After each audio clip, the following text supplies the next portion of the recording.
All right, everybody. Thanks for joining us today. We are talking about things to consider, things to think about if you are going through a divorce, buying or selling a home. We'll be chatting with Chase Hodgson from Summit Funding in regards to things to consider on the lending side, and then, of course, myself on the agent side. Some of the training that us agents and LOs are going to go through, specifically to help you through this difficult time. And then some things to consider, as well as kind of the network that we're developing to help make the process, as smooth as we possibly can. So with that, I'll bring Chase on. How are you doing today, Chase? I'm well, Jerod. How are you, my friend? I'm good. I'm good. You've had a busy one today. Yeah, it's been a busy week. Well, Busy week. appreciate you jumping on and just, first of all, there's a couple things, as it showed in the prior slide, this is not legal advice, but really what we want to do is just at a very high level, 30,000 foot view, talk about the high level things to think about while you're, going through divorce in regards to buying or selling a home, and then in future episodes, actually bring on attorneys and talk through some of the details, in more accurate detail. So that's the plan for today. Hopefully, we can keep it under half an hour today. Yes, yes, that's the goal. We'll give it a shot. Well, very cool. Well, real quick, a couple of housekeeping items for those of you that I haven't met yet. My name is Jerod Lee, I'm the associate broker and team lead here at My Home Connection, also known as MHC Realty. Our sponsor for today is our perfect home buying process. We are working with Chase to provide up to $500 on your appraisal, and then as well as up to $500 on your home inspection at closing, just to keep your costs down. Feel free to reach out to us if you'd like to take advantage of that current promotion.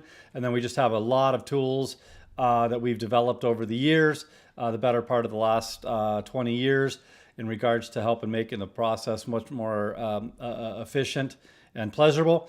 We've got the no obligation consultation where we just sit down and talk you through what it looks like specifically in your case for the home buying process. Obviously, home search tools, super informative relocation and lifestyle guide. We've got a podcast series that we'll be sending out to you to answer the majority of the questions that you might have during the home buying process. And then, of course, we've got a lot of secrets that we'd like to share just so that you kind of see what's going on in the background. But with that, we'll bring Chase back on. We both had we won't get into detail, but had a transaction together helping somebody out in the divorce process, and just kind of felt like, one, we wanted to share, sorry, this is happening.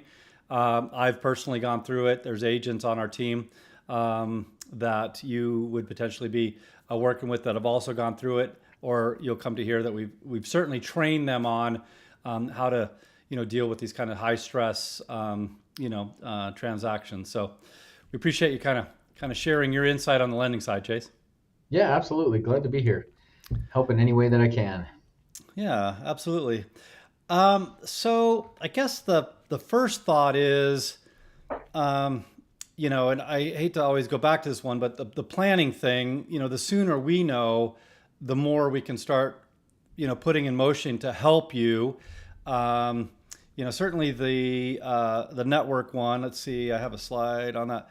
Kind of the network that we're going to introduce you to, not just the traditional inspector title, those resources, but also an attorney that specializes in, what you're going through to make sure, Yeah, that we best get you taken care of.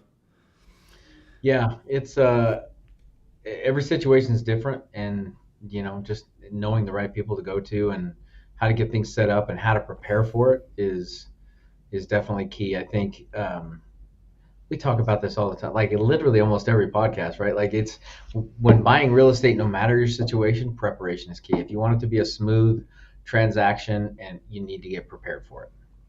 Yeah, and now we're, interjecting, often a contentious situation between, the two parties, selling the home or one buying the home.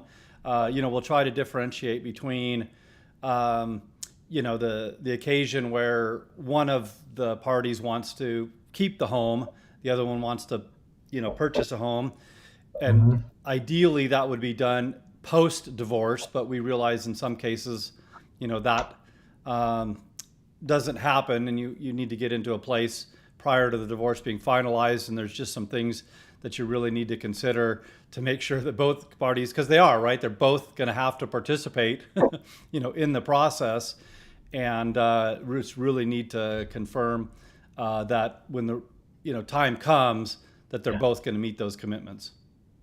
Yeah, and that is absolutely key from the beginning till the end. You're already in a contentious, like you said, situation, and I, like there's certain things you have to do to qualify. Can you buy a home if your divorce isn't finalized? Yes. But if there needs to be a legal separation agreement in place, right? When you're talking about debt to income and those things, you really have to look at you have to know whose is whose, right? With the debts that you have, whose income is whose income. Are you on the title, to your point, Jerod, of the current house? Because that will be one of your debts unless it's specified in the divorce decree or the separate legal separation agreement. But that's not going to be yours, right? In order to exclude it. And then when you buy, if it's a community property state and Yeah. you're not legally divorced, then your soon to be ex will have to sign a quitclaim in order for that transaction to close.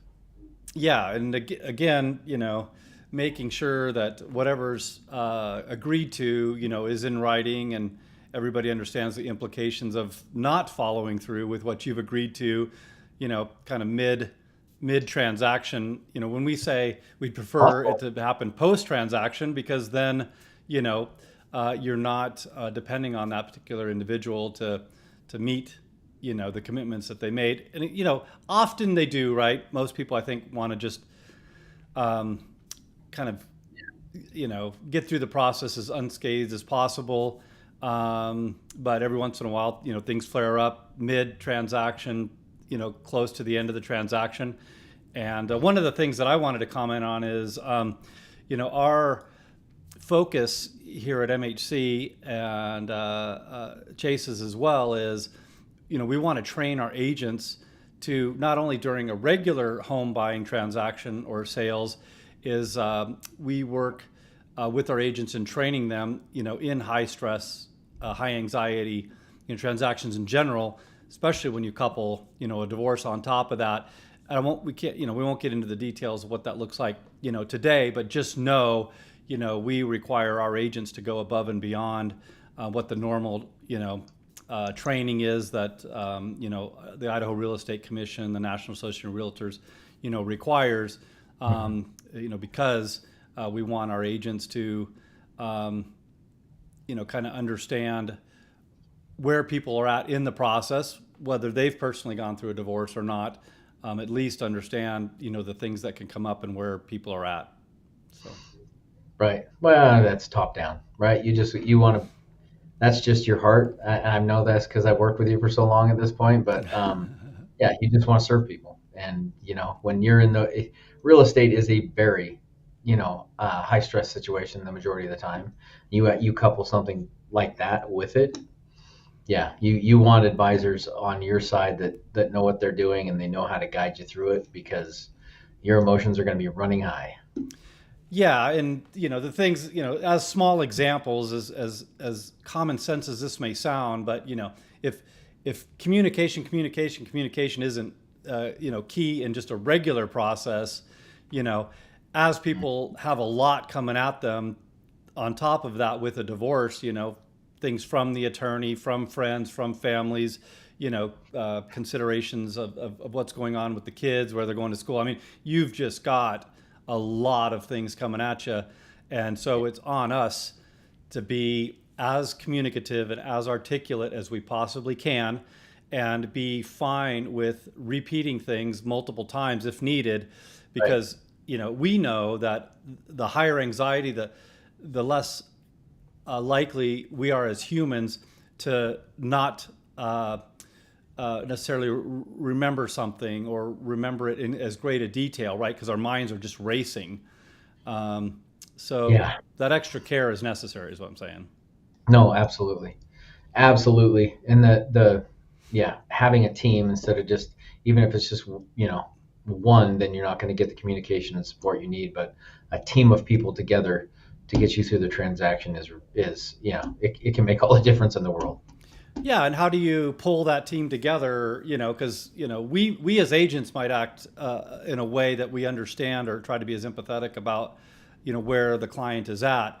But the title company, we're not going to announce this to everybody necessarily, but we all need to be aware of, the state of mind of our clients. If they ask for something two, three, four times, that's okay because they got a lot coming at them, a lot of emails, a lot of texts, a lot of information. You know, Right.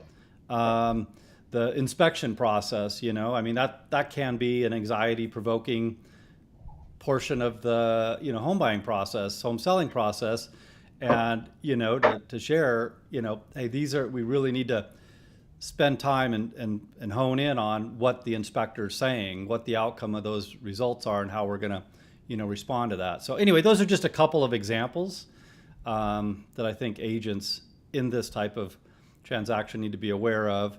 Yeah. And we're highly tuned to that. Very much so. So Very. won't beat that dead horse anymore, but my hope is that our clients will appreciate that.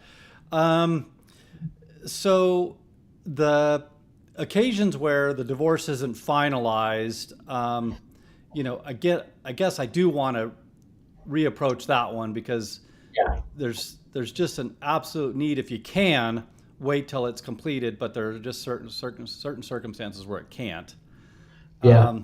On the lending side, what kind of considerations other than some of the ones you mentioned before? Oh boy, those are the big ones. You have to have something in place, right? So if you're not divorced, that's fine. We can work around it. Um, So you know, a formal you have separation agreement. to have a legal separation agreement that details whose debts are going to be who, right? So as a lender, I need to be able to know what your income is going to be, or what your income is, and what your debts are, right? And what your credit score is. So first, to point out really quickly, a lot of divorces destroy credit. So if you and your spouse can at least, or ex, soon to be ex, can at least work through that together to try to maintain each other's credit, I think that's a really big thing, because I see a lot of destroyed credit through divorce. Um, but we need at least to have a legal separation agreement that details who's getting what as far as the assets and the liabilities, so that I can calculate what your debts are going to be. Yeah. Okay. So that's the first step. Now, income is another portion, especially if I'm not trying to be sexist or to pick sides, but what we see a lot is the wife is often home with the kids and hasn't worked, right?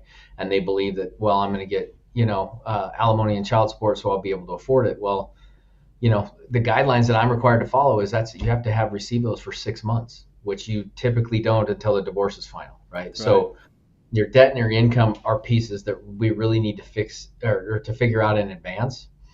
And go back to that word preparation, right? So if that means that we have to help you find someplace, or you have to rent someplace until we can get you there, then that's a possible. That's something we need to look at. But there are certain items that there's no way around. Right. I can be pretty creative when it comes to income and finding sources, and within the guidelines, and I'm pretty well versed in those guidelines, knowing what I can and can't do. So like that last one we had, we found a workaround for that one, income wise. But it's super important to know what that looks like up front, so that we can advise you on whether it's even feasible for you to purchase prior to the divorce.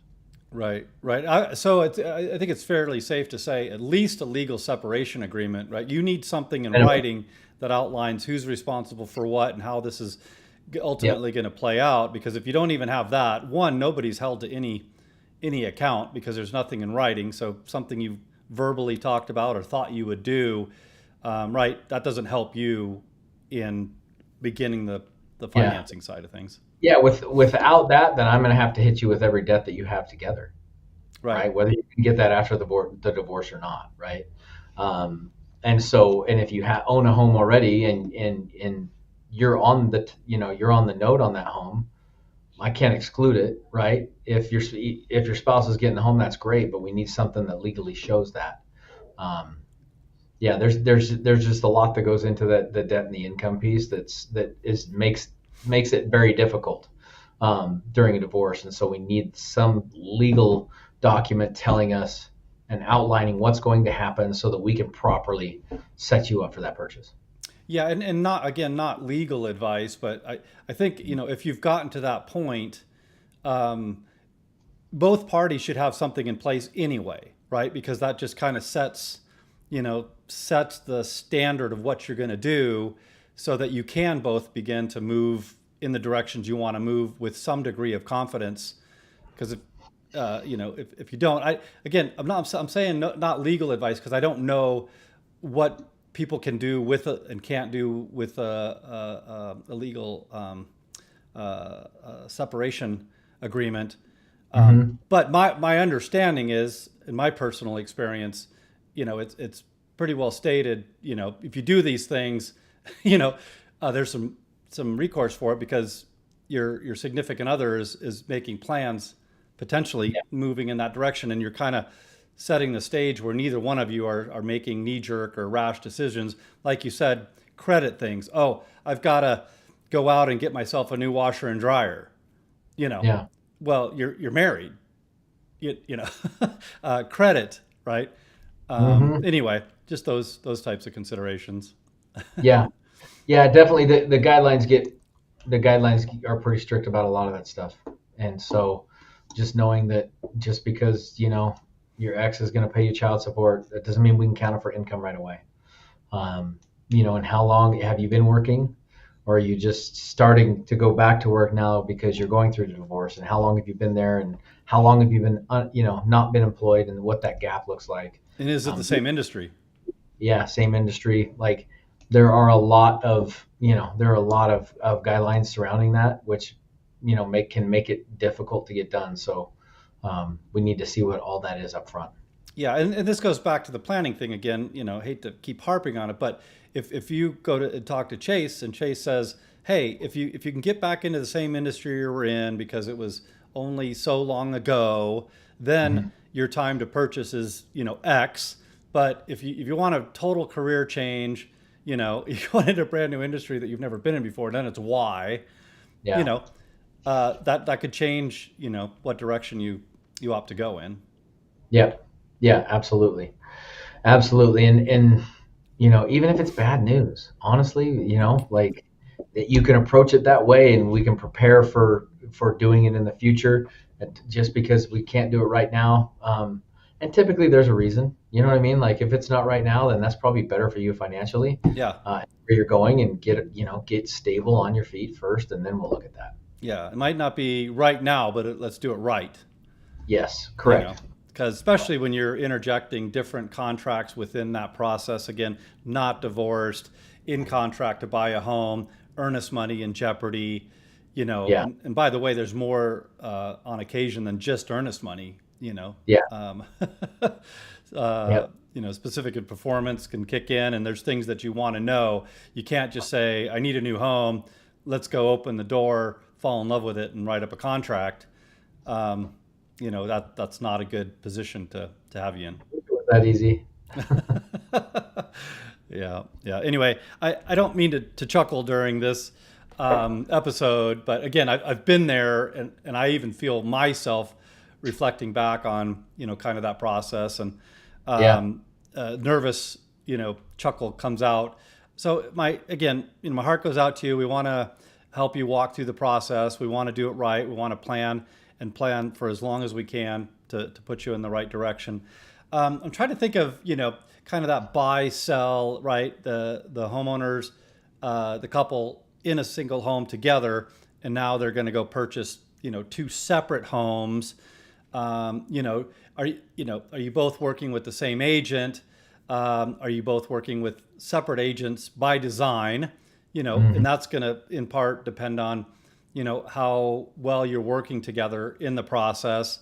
Does it make sense to have that close of a relationship, or does Right. it make sense to just kind of separate that, you know, completely? I think on your end, you know, you could pretty much help both parties, and actually some of the dynamics might be helpful. Yeah, they can be for sure. Knowing sales price and equity split, from the sales, so we know individual down payments, making sure that we're able to get the sign offs from either party, especially in Idaho being a community property state that we're going to need. It can definitely make the transaction go smoother, having it all in one place. Yeah, I think the maybe, I don't know about normal, but often I would see those wanting to go separate ways, right? I don't want to talk to your lender, or you don't want to talk to my lender, type of thing. But I think if they can kind of get past that and realize that you having visibility to both sides kind of eliminates, or at least minimizes some of the gotchas. Like, wow, I didn't know they were doing that. You know, Yeah, if I'd have known that, you know, we could have structured it differently, or not done it at all, or yeah, no, absolutely. It's sorry, I got a sneeze coming on. I'm trying to avoid. yeah, yeah. Just cover the mic, right? No, I'm just kidding. Yeah. Oh, Ugh, got it. man. Whew. Yeah, so it always is. It's always easier on the lending side to see the full picture, so that you don't hit those speed bumps or something doesn't crop up that I would have known otherwise, that really created disaster. Like, because there's no good way to go through a divorce, right? Right. So anything we can do to minimize the trouble during that process or directly after that process, the better it's going to be. Yeah. Yeah. And then some other folks within the network that we would refer you to, I'm just thinking like title and escrow, right? If you really want to keep things all separate because you don't want the other, the spouse to know what's going on in your space or whatever, you know, just try to refrain from that if you can, because I know like title, we'll have them on an episode and they can speak to this too. But now if you've got, monies that are, from the proceeds of the home that they're collectively selling at one title company, and then you've got, one party purchasing, another home with a completely different escrow company, title Yeah. and escrow, you know what I mean? And then you're kind of splitting that all up. If Um, yeah, if you can't use the same agent, you can't use the same lender. At least let the same title company, right? Because they can kind of pull the transaction together. They can be the glue that keeps that going, because you do add a bunch of steps, by adding additional title company and transferring monies and delays and things like that. So they're a disinterested third party. So it'd be good to at least, at very bare minimum, have it at the same title company. Yeah, and I would say out of anybody in the group, they're going to be the ones, like you said, they're just there, Mhm. that third party disinterested party to make sure that everything flows smoothly. They're not going to be sharing information per se. They're just making sure that everything, works fluid. Because if you got monies bouncing around and you're wire transferring from, bank to escrow company and other, escrow title and escrow companies to another, there's just, some wait times. There's some wire fraud liabilities. You're just creating more headache than you're Yeah. gonna want to have. Not that we can't bob and weave with that, but if you just want it, everybody wants to make a home sale and buying process go smoothly, and I would Mhm. say try to at least get on the same page with that. Yeah, for sure.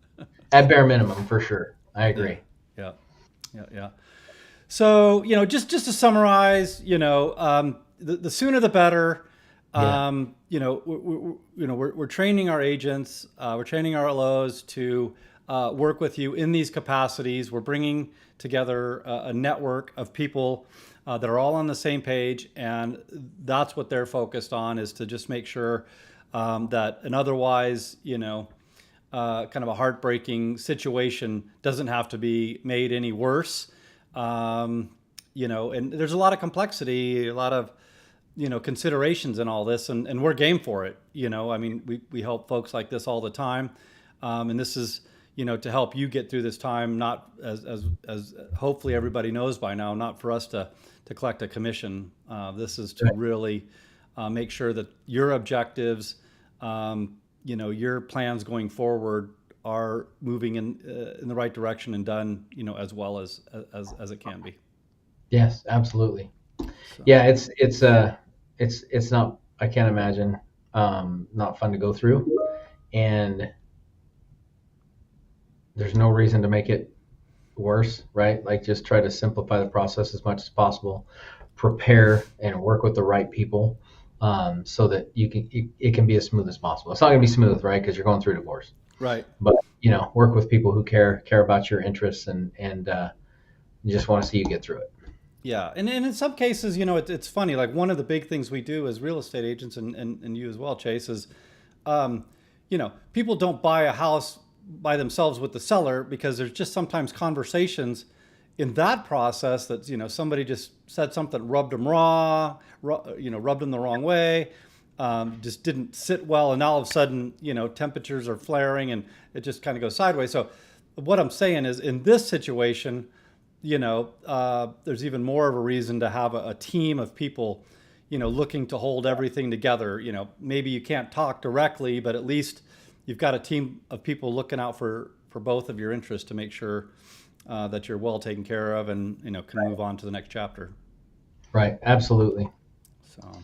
Absolutely. Well, very good. Well, hey, looks like we're gonna keep it under half an hour today, man. I'm gonna First time ever, right? Proud of ourselves. Yeah, I think that's the first time. That's always our goal, but seldom our our result. But anyway, well, hey, I certainly appreciate everybody joining in today, and just, if you've got any questions and you just want that no obligation consultation, you just want to chat about what this would potentially look like, we're gonna, shoot you straight. We're going to tell you, yes, this we could doable, or maybe not now, or maybe not in this way. We're just going to lay it all out for you so that you feel comfortable with the direction you're going in. Yep, absolutely. So, just here to serve. That's right. That's right. All right. Well, thanks for joining us today, Chase. Thanks for your insight, and we'll sign off and wish everybody a blessed one. Take care. Take care.